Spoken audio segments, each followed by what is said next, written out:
সারা রাত পিসি অন রাখার দিন শেষ। কোয়ালিটি না কমিয়ে রেন্ডার টাইম অন রাখার 10 গুণ কমানোর সিক্রেট জেনে নিন।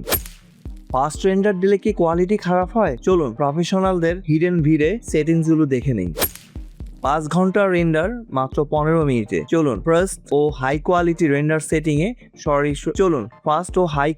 রেন্ডার সেটিং সরাসরি স্ক্রিনে গিয়ে দেখি। তো শুরু কর। আশা করছি আপনাদের ভিডিওটি অবশ্যই ভালো লাগবে, আর যদি ভালো লেগে থাকে তাহলে অবশ্যই লাইক করবেন এবং শেয়ার করে আপনার বন্ধুদের জানিয়ে দিবেন। আর আপনাদের মূল্যবান কোনো মতামত থাকলে অবশ্যই কমেন্ট করে জানিয়ে দিবেন। ভালো কেন লাগছে না বা না লাগলে অবশ্যই আমাদেরকে কমেন্ট করে জানিয়ে দিবেন। আর যারা এখনো চ্যানেলটি সাবস্ক্রাইব করেননি তারা সাবস্ক্রাইব করে নেবেন, যাতে আপনি লেটেস্ট আপডেট গুলো সহজে পেতে পারেন এবং সাথে সাথে বেল আইকনটি অন করে রাখবেন। তো ঠিক আছে, ভিরে ফর 3ds Max আমাদের বিগিনার সিরিজে আপনাদের স্বাগতম। এই সিরিজটি এমন ভাবে তৈরি করা হয়েছে যাতে আপনারা খুব সহজে প্রোডাক্টটি ব্যবহার শুরু করতে পারেন এবং দ্রুত রেন্ডারিং করতে পারেন। এই ভিডিওতে আমি আপনাদের দেখাবো স্টিল ইমেজ তৈরি করার সময় কোয়ালিটি এবং সময়ের মধ্যে সেরা ব্যালেন্স অর্জন কিভাবে আপনাদের রেন্ডার সেটিংস অ্যাডজাস্ট করবেন। সাথে সাথে প্র্যাকটিস করার জন্য ভিডিও ডেসক্রিপশনে লিংক থেকে আমাদের প্রজেক্ট ফাইলগুলো ডাউনলোড করে নিতে পারেন এবং আপনি আপনার নিজের সুবিধা মতো সময়ে সবকিছু চেষ্টা করে দেখতে পারেন। তো চলুন শুরু করা যাক। আমরা একটি সাধারণ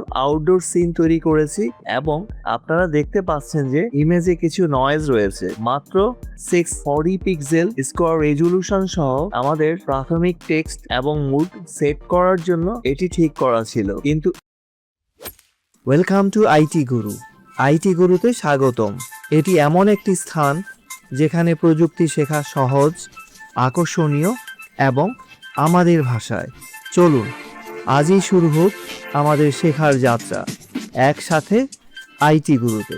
এখন আমরা একটি হাই কোয়ালিটির ইমেজ চাই, তাই আমরা রেন্ডার সেটিংস গুলো ফাইন টিউন করব এবং রেজলিউশন 1600 পিক্সেলে বাড়িয়ে কাজ শুরু করব। এরপর আমরা ইমেজ স্যাম্পলটির সেটিংস চেক করব। এই মুহূর্তে আমাদের ডিফল্ট প্রগ্রেসিভ ইমেজ স্যাম্পলার ব্যবহার করেছি। আমরা রেন্ডারের জন্য একটি নির্দিষ্ট টাইম লিমিট বা সময়সীমা নির্ধারণ করতে পারতাম, কিন্তু এটি খুব দ্রুত শেষ হয়ে গেছে। ইমেজ নয়েজ থেকে যেতে পারে। আমরা চাইলে আমাদের যদি কোনো ডেডলাইন থাকে তবে এটিকে 2 ঘন্টা হিসাবে সেট করতে পারতাম। যদি আমরা এটিকে 0 সেট করি তবে ভিড়ে রেন্ডার করতে হবে যতক্ষণ না এটি সেট করার নয়েজ থ্রেশহোল্ডে পৌঁছায়। যদি আমরা এটিকেও 0 তে সেট করি এবং টাইম লিমিট 0 রাখি তবে আমরা না থামানো পর্যন্ত রেন্ডারটি অনির্দিষ্ট কালের জন্য চলতে থাকবে। একটি সুন্দর এবং পরিষ্কার ইমেজ পেতে আমি থ্রেশহোল্ডটি 0.005 এ সেট করাতে যাচ্ছি। এখন আসুন জিআই সেটিংসে নজর দেওয়া যায়। সাধারণত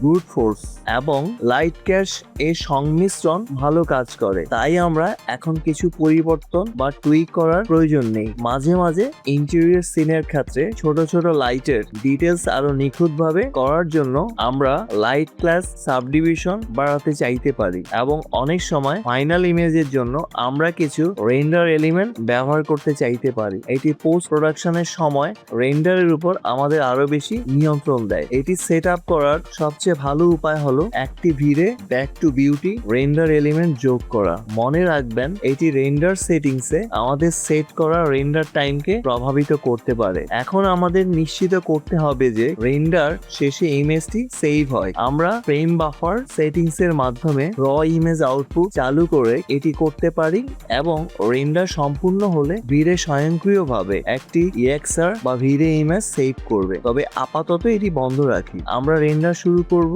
আমি রেকর্ডিং এর স্পিড বাড়িয়ে দিয়েছি, তবে স্ট্যাটাস বারে রেন্ডার হতে আসলে কত সময় লেগেছে তা আপনারা দেখতে পারবেন। মাত্র 1 ঘন্টার একটু বেশি অপেক্ষা করাটা সার্থক ছিল, কারণ এখন আমরা রেন্ডারটির ডিটেলস এবং ক্ল্যারিটি উপভোগ করতে যাচ্ছি। একবার আমরা ইমেজটি নিয়ে সন্তুষ্ট হলে আমরা ভিড়ে ফ্রেম বাফার মেনু থেকে সেভ আইকনে ম্যানুয়ালি সেভ করতে পারি, যা আমাদের শুধুমাত্র বিউটি ইমেজটিকে আলাদাভাবে অথবা সমস্ত পাসকে আলাদা ইমেজ হিসাবে একটি মাত্র EXR বা ভিড়ে ইমেজ ফাইল প্যাক সেভ করতে দেয়। কিন্তু আমাদের কাছে যদি ব্যয় করার মতো 1 ঘন্টা সময় না থাকে, সেক্ষেত্রে সময় এবং কোয়ালিটির মধ্যে একটি ব্যালেন্স তৈরি করতে আমরা কিছু ট্রিক ব্যবহার করতে পারি। আমি নয়েজ থ্রেশহোল্ড সামান্য বাড়িয়ে দেব, যার কারণ আমাদের ইমেজটি একটু গ্রেইনি হয়ে যাবে। তবে চিন্তার কিছু নেই, ইমেজের নয়েজ দূর করতে আমরা একটি ভিড়ে ডিনয়েজার এলিমেন্ট ব্যবহার করব। মনে মনে রাখবেন যদি খুব বেশি নয়েজ থাকে তবে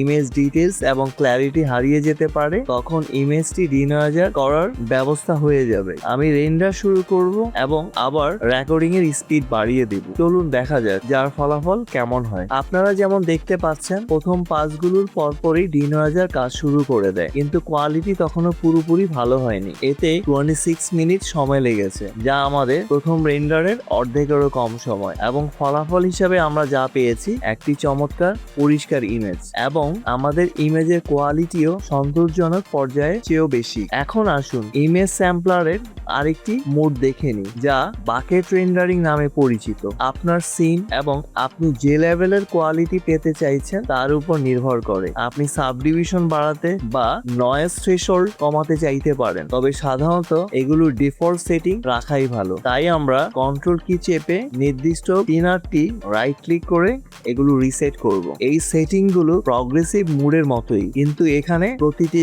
বাকেট বা ছোট রেন্ডারিং এর আয়তক্ষেত্র ইমেজের বাকি অংশে আশা করছি আপনাদের ভিডিওটি অবশ্যই ভালো লাগবে। আর যদি ভালো লেগে থাকে তাহলে অবশ্যই লাইক করবেন এবং শেয়ার করে আপনার বন্ধুদের জানিয়ে দিবেন। আর আপনাদের মূল্যবান কোনো মতামত থাকলে অবশ্যই কমেন্ট করে জানিয়ে দিবেন। ভালো কেন লাগছে না বা না লাগলে অবশ্যই আমাদেরকে কমেন্ট করে জানিয়ে দিবেন। আর যারা এখনো চ্যানেলটি সাবস্ক্রাইব করেননি তারা সাবস্ক্রাইব করে নেবেন, যাতে আপনি লেটেস্ট আপডেটগুলো সহজে পেতে পারেন এবং সাথে সাথে বেল আইকনটি অন করে রাখবেন। তো ঠিক আছে, যাওয়ার আগে এই হুবহু সেটিংস গুলো ক্যালকুলেট করবে। আমি এই আয়তক্ষেত্রগুলো সাইজ কিছুটা ছোট করে দেব, যাতে তারা ইমেজের ছোট ছোট অংশগুলোকে আরো দ্রুত ক্যালকুলেট করতে পারে।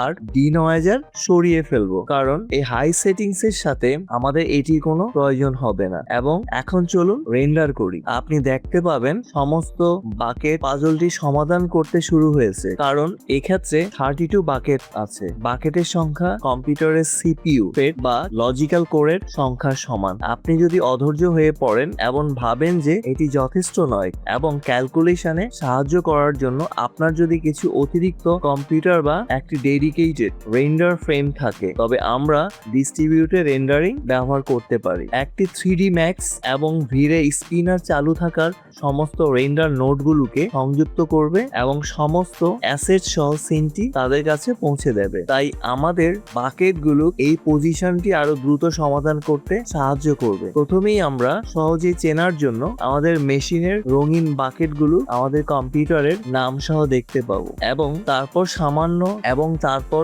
অন্যান্য সমস্ত লাল রঙের রেন্ডার নোডের বাকেটগুলোর সেটে উপস্থিত হতে শুরু করবে। আমরা দেখতে পারি প্রতিটি বাকেটে যেই মেশিনের অন্তর্ভুক্ত তার লেভেল যুক্ত থাকে এবং প্রতিটি বাকেট আর রেন্ডার নোড অনুসারে কালার কোড করা থাকে। চলুন তাদের একসাথে কাজ করা দেখি। এবং আমাদের ইমেজ রেকর্ড সময়ের মধ্যে শেষ হয়ে গেছে। উচ্চ রেন্ডার সেটিং থাকা সত্ত্বেও ডিস্ট্রিবিউটেড রেন্ডারিং সত্যি একটি দারুণ সুবিধার। কিন্তু আপনার কাছে যদি রেন্ডার করার জন্য কেবল একটি মাত্র মেশিন থাকে, সেক্ষেত্রে আপনি আমাদের ডেডিকেটেড চর্স ক্লাউড ব্যবহার করতে পারেন, যেখানে শত শত মেশিন আছে। আমরা এখন ডিস্ট্রিবিউটেড রেন্ডারিং বন্ধ করে দিব এবং চর্স ক্লাউড বাটনে ক্লিক করব। কয়েকটি সেটিং সহ একটি ডায়ালগ উপস্থিত হবে।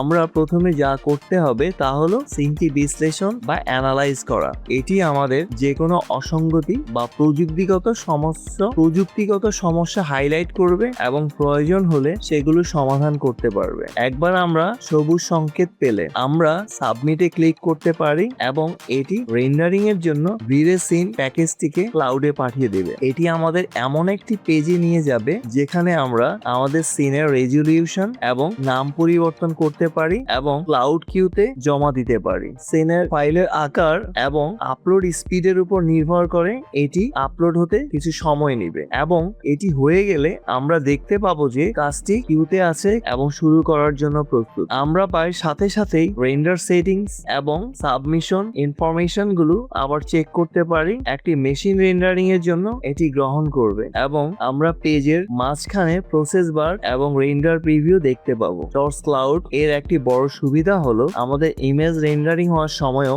আমরা আমাদের মেশিনের পারফরমেন্সে কোনো প্রভাব ছাড়াই লোকালি কাজ চালিয়ে যেতে পারি। বিভিন্ন স্পেসিফিকেশনের বিভিন্ন মেশিন কাজটি গ্রহণ করতে পারে, তাই স্পিড পরিবর্তন হতে পারে। তবে আপনি যেমন দেখতে পাচ্ছেন এতে মাত্র 26 মিনিট সময় লেগেছে। আমরা ব্রাউজারে সরাসরি পুরো ডিটেলস রেজাল্ট প্রিভিউ করতে পারি, এবং আপনি যদি এটি নিয়ে সন্তুষ্ট হন তবে আপনি আমাদের যুক্ত করা সমস্ত পাস এবং মাস সহ জিপ আর্কাইভটি ডাউনলোড করতে পারেন। আপনার যে মানের কোয়ালিটি প্রয়োজন এবং আপনার কাছে যতটা সময় আছে তার উপর নির্ভর করে আমরা সবচেয়ে গুরুত্বপূর্ণ রেন্ডার সেটিংস এবং ইমেজ রেন্ডার করার বেশ কয়েকটি ভিন্ন উপায় নিয়ে আলোচনা করেছি। শেষ পর্যন্ত আমার সাথে থাকার জন্য ধন্যবাদ। ভিডিও ডেসক্রিপশনে লিংক দেওয়া আমাদের প্রজেক্ট ফাইলগুলো নির্দ্বিধায় ডাউনলোড করুন, যাতে আপনি আপনার নিজের সুবিধা মতো সিনটি নিয়ে কাজ করতে পারেন। আমাদের বিগিনার সিরিজের বাকি ভিডিওগুলো দেখতে ভুলবেন না, অথবা প্রোডাক্ট সম্পর্কে আরো টিপস পেতে আমাদের ব্লগ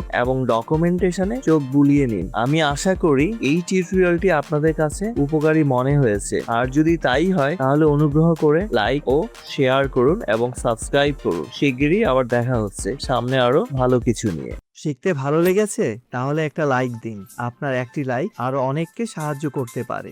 আপনার মতামত, প্রশ্ন বা নিজের টিপস থাকলে কমেন্টে জানাতে ভুলবেন না। আপনার কথা শুনতে আমার ভালো লাগে। যদি আপনি বিশ্বাস করেন যে শেখা মানেই ক্ষমতায়ন, তাহলে সাবস্ক্রাইব করুন এবং বেল আইকনটি অন করে নিন। চলুন এমন একটা ভবিষ্যৎ গড়ি যেখানে প্রযুক্তি সবার জন্য শেখার সুযোগ তৈরি করে। ভিডিওটি শেয়ার করুন এমন কারোর সাথে যে শিখতে চায়। চলুন একসাথে এগিয়ে যাই।